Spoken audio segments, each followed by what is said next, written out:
अधूरी मोहब्बत, शाहिद और मुस्कान की कहानी। कहानी सिर्फ लफ्ज़ों का खेल नहीं होती, ये उन जज्बातों का सफ़र होती है जो कभी पूरे नहीं हो पाते। कुछ मोहब्बतें मुकम्मल नहीं होती, मगर उनकी यादें हमेशा दिल में ज़िंदा रहती हैं। आज मैं आपको एक ऐसी ही कहानी सुनाने जा रहा हूँ, शाहिद और मुस्कान की अधूरी मोहब्बत। अगर आपको हमारी कहानियाँ पसंद आती हैं तो चैनल को सब्सक्राइब करें और इस वीडियो को लाइक करना ना भूलें।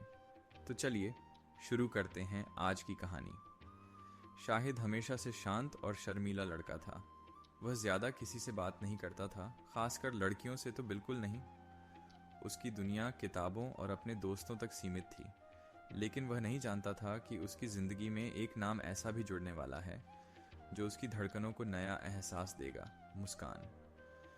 मुस्कान को शाहिद 2015 से जानता था, मगर उसे कभी खास तवज्जो नहीं दी।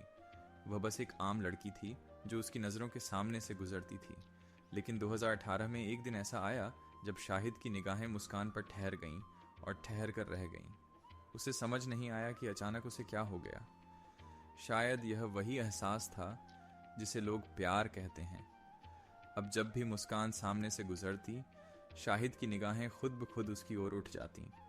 वह उसे दूर से देखता, मगर कभी उससे कुछ कह नहीं पाता। जब भी वह अपने दोस्तों से बात कर रहा होता और मुस्कान पास से गुजरती, वह अचानक चुप हो जाता। शायद उसके दिल की धड़कनें तेज हो जाती थीं। शायद वह डरता था कि कहीं उसकी आंखें उसकी सच्चाई बयां न कर दें।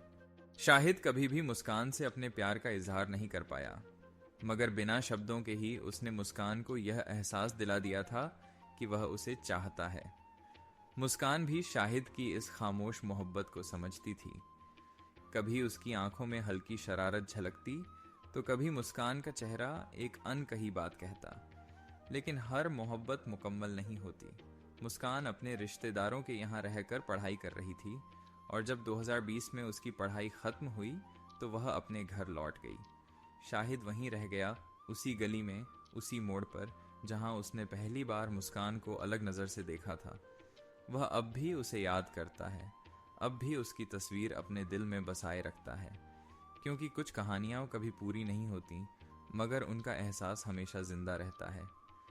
अगर आपको ये कहानी पसंद आई तो इसे लाइक करें, कमेंट करें और हमारे चैनल गाजल कहानी ऑफिशियल को सब्सक्राइब करना ना भूलें। अगली कहानी में फिर मिलेंगे, तब तक के लिए खुदा हाफिज़।